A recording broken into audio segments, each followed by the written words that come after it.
Hi everybody, welcome to Stamping with Melva. I'm Melva Peters, and today I want to show you how to make the shaker card that I posted on my blog today. So I will post the link if you're coming into this YouTube video after the fact so that you can go back to the blog. It will have the written instructions and measurements for this card. So let me just switch over to my desktop and we'll get started. Okay, so here's the card that I shared today. It's got a black dot on it from somewhere. Okay, so it's a shaker card, and I have used the Beauty Abounds stamp set from the Stampin' Up! Annual catalog. Just love this flower filigree, I guess that's what it's called, stamp. Color the little flowers and then add a butterfly, and it's just really pretty and simple stamp. So I'll put that aside, bring in my materials. So I have a piece of thick Whisper White cardstock that I have scored, and I'm just going to bring in my bone folder and give it a good crease. So this piece is 4 1/4 by 11 inches, and it's scored at 5 1/2 to make your standard card base. Then I have a piece of Highland Heather. So this is cut 4 inches by 5 1/4. So that will be the first layer on my card. And then the second layer on the card is a piece of just regular Whisper White cardstock that is cut 3 3/4 inches by 5. Okay, so I'm going to put my card aside. I'll bring in the other pieces when we're ready to use them. Okay, so let's put the card base aside. So the first thing you want to do is to lay these two pieces together, get them lined up. So what we're going to do as the first step is to cut the opening in it. So I'm using one of the oval dies from the Layering Ovals, and this is I'm going to say this is about the second, maybe the third largest oval. Might be the second largest oval. I have the actual measurements in the written instructions on my blog. But we're going to cut an opening with this one. We're going to bring the bigger one in to make a frame. But first of all, let me just bring in my Stampin' Cut and Emboss machine. We're just going to lay this down. We're going to cut 2 layers at once. So you can just put the die on, hold it.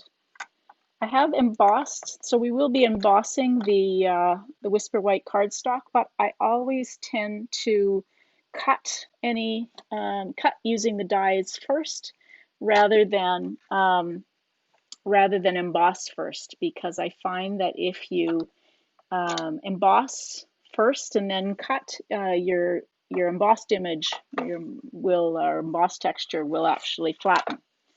Okay, so we've got 2 pieces. I'm going to save those because I will be using them. Okay, so then the next thing, let me just take this off. We're going to emboss now. So take these apart. We're going to emboss using the Dainty Diamonds embossing folder. I really like this one. It's just kind of a very dainty texture. Hence the name. So we'll just run this through and emboss the piece of Whisper White cardstock.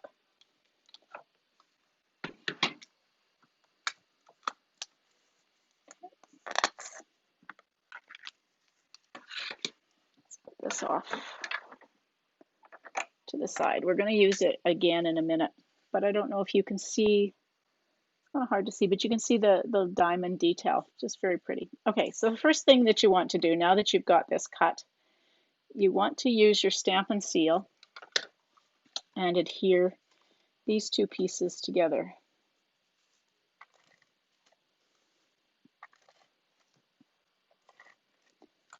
All right.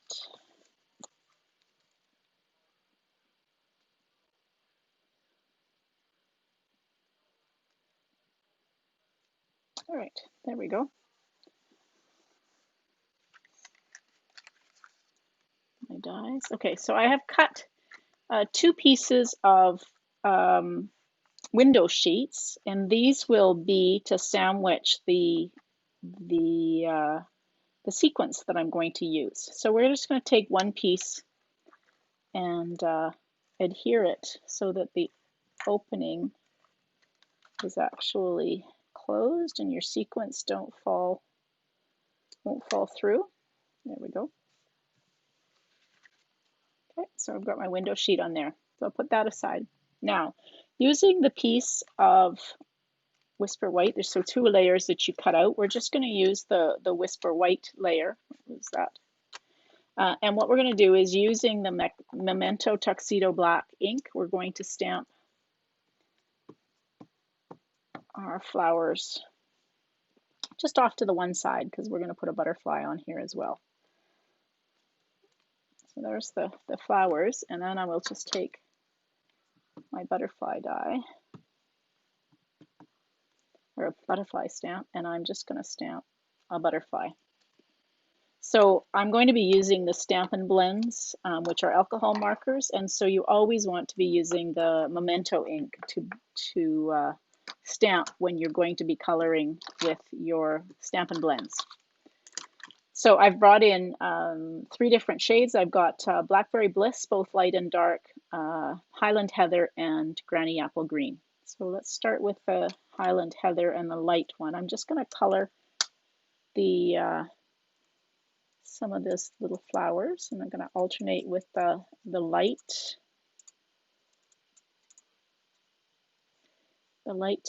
Highland Heather, and alternate that with the dark one, two, this one. So I'm not going to do really any blending on these. If it was a bigger image, I would bring the 2 shades in and do some blending of it to give it more detail, but these are really small images, so I'm just using the Stampin' Blends to do the coloring. All right. I just love Stampin' Blends for coloring. They're just so smooth and make it so easy to color with. Okay, now I never know whether this is a flower. I'm actually going to assume that they're buds, but anyway, up to you whether you color those as flowers or not. So now I'm going to bring in the light and dark Granny Apple Green to do the leaves.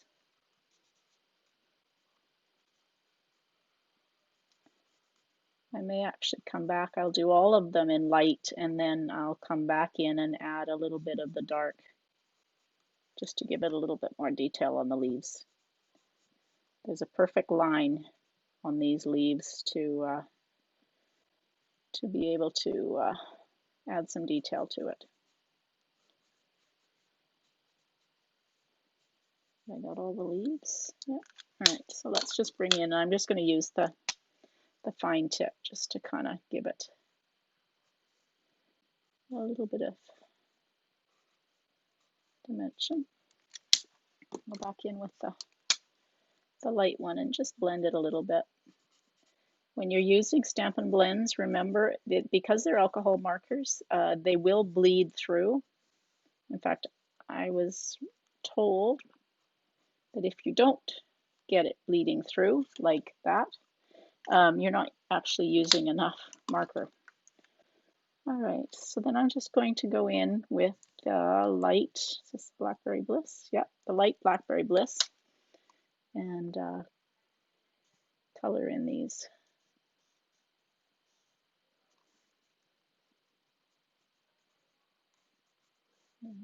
One more.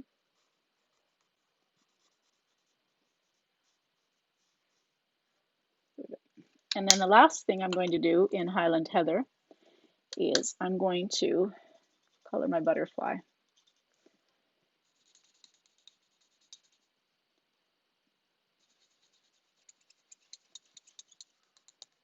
All right.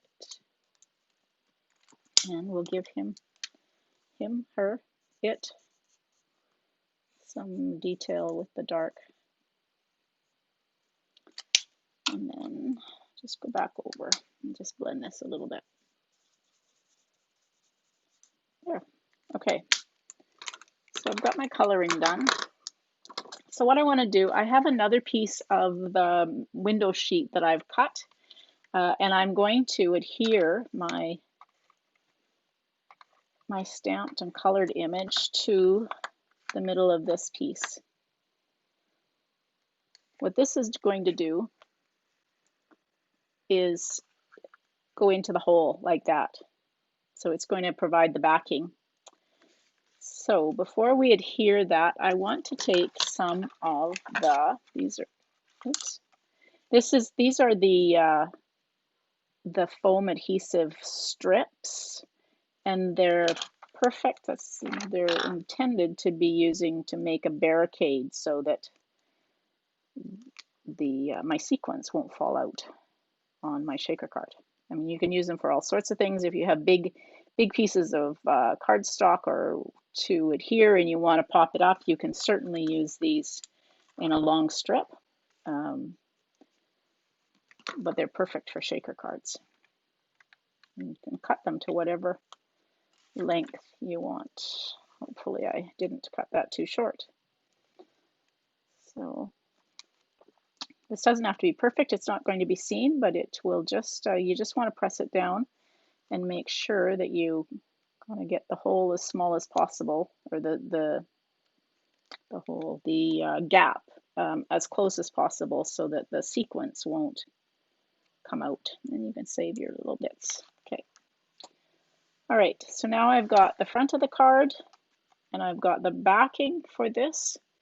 I'm using a Whale of a Time sequence for this. It's got some really pretty blues and purples and metallics. So I'm just going to sprinkle some sequins. I might have too many. Put my lid back on so I don't spill sequins all over. All right. So one of the tips I have for you is to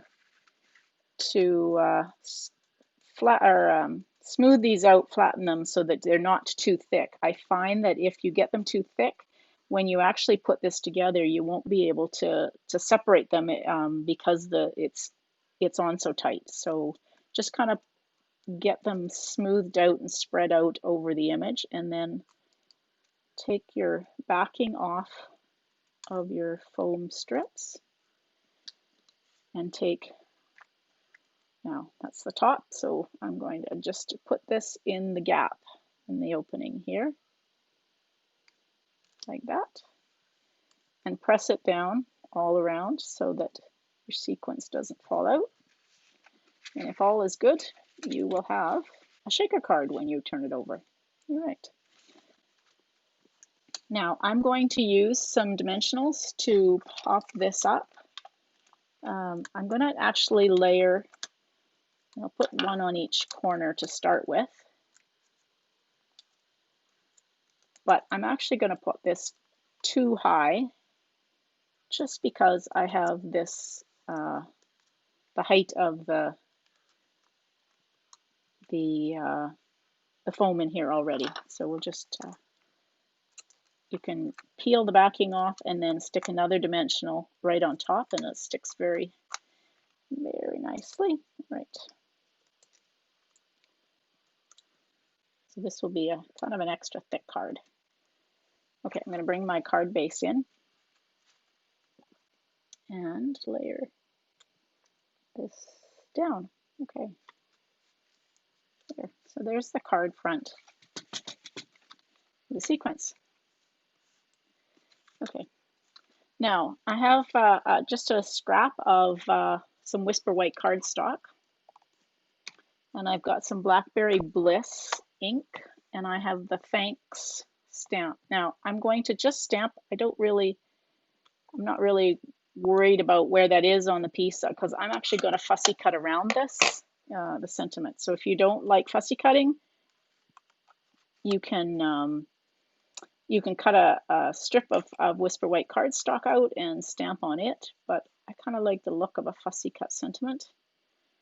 You don't have to be too, I'm just kind of cutting out the shape of the words like that. Okay, I'll bring my card base in. I'm going to pop this up as well, so I'm just going to put a couple of dimensionals on the back. Almost done. Put that right there. Now, second last step that I want to show you is oh, actually, not before that. I'm going to show you to create a frame. So I have my two oval dies here. So I've got the bigger size and this one just smaller size. What I did to this piece of cardstock is I layered an adhesive sheet. So this will put adhesive on the back, so I won't have to worry about trying to stick this little tiny frame that's going to be created down with either multi-purpose adhesive glue or Stampin' Seal. This just allows me, when I peel the backing off, this is like a dimensional. When you peel the backing off, the whole dimensional, it will stick down. So I've got these two, and you can fit them together like that. And I'm just going to take this off. Let's see, bring in my die cutting machine. Put this down like that. And this will create the frame that will go around the opening, just to give it so it won't just be the Whisper White showing. Okay, take this down off here.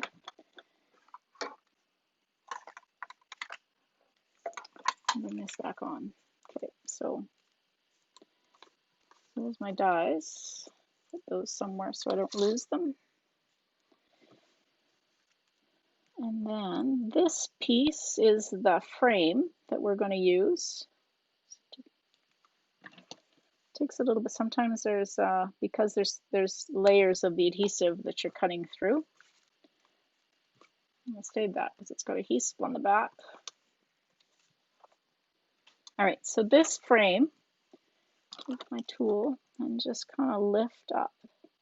So it really is like peeling off the back of a dimensional. So take your paper snips or take your pick tool. There we go. And just peel that off. And then the whole back is adhesive. Just actually, shouldn't have put that on first. Let's take that off. Take my sentiment off. Sentiment goes on afterwards. All right, so we're just going to lay this down. Now you kind of have to get it in place and before you press it down too hard, because with the adhesive, it will definitely stick down.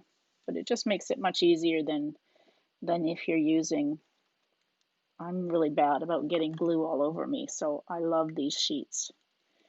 Okay, now the last step for the front. I have got the Whisper White crinkled seam binding, and I'm going to cut about 20 inches. That will be more than enough. So this is about 16, and I'll do another about 4. This will be more than enough than you need for the front. What I'm going to do with this is I'm going to take my dark Highland Heather, that's this one, and I'm going to use the brush end. And I'm going to color. So I know I've mentioned this on other videos and in my classes, but you can color any of the Whisper White or even very vanilla ribbon with the Stampin' Blends so that you can coordinate the ribbon with any of your projects using Stampin' Blends. So this ribbon is perfect because it's Whisper White. Also the silver metallic ribbon that's white with a silver edge, or the one that's very vanilla with a gold edge, is perfect for coloring. The other thing I colored recently, and I just did a video, I colored the metallic mesh ribbon that is in the August to December mini catalog, and it colors perfectly. So I went from having silver ribbon to having using real red on my card. It was perfect. Okay, so I'm gonna just kind of fold these and cut this in two. lay them down. Doesn't really have to be right on top of one another, but you want to kind of stack them. And then tie a bow. You don't need a big bow, but you've got lots of ribbon here to work with. So get your bow. And before you pull it tight, you can do some fussing with it to get the size you want. And you can kind of pull it apart to get to show the multiple bows. Not, there we go. So hold these so that they're apart. That one went back in. There we go. And pull it tight. And then get the size you want. Now I have glue dots. I'm just going to use a glue dot. And we'll just put that like that, and then you can trim it to whatever length you want. Like I said, you had lots of to ribbon, but I find if I jet myself on the length, it's really hard to tie a nice bow. Okay, so that's the front of the card. Fuss with this a little bit. Really pretty. I love the shaker cards. Okay, so I have some, I'm going to use Blackberry Bliss ink, and I have a stamp that says "It's a Million Little Things." And I'm just going to stamp that, and I'm going to bring the butterfly back now. Should clean that off, but just stamp this. And I'm going to stamp a butterfly down in the corner here. There.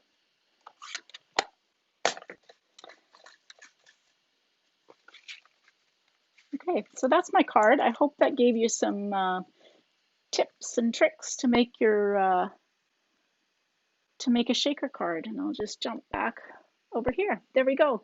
So I hope that gave you some tips and tricks. I hope that you'll use them to make your own shaker cards. And if you do want the written instructions, check the link that will be underneath this video. And while you're checking out the video, I'd love for you to subscribe to my YouTube channel. So thanks everybody. I'm glad you could join me tonight, and hope you have a great day. Bye.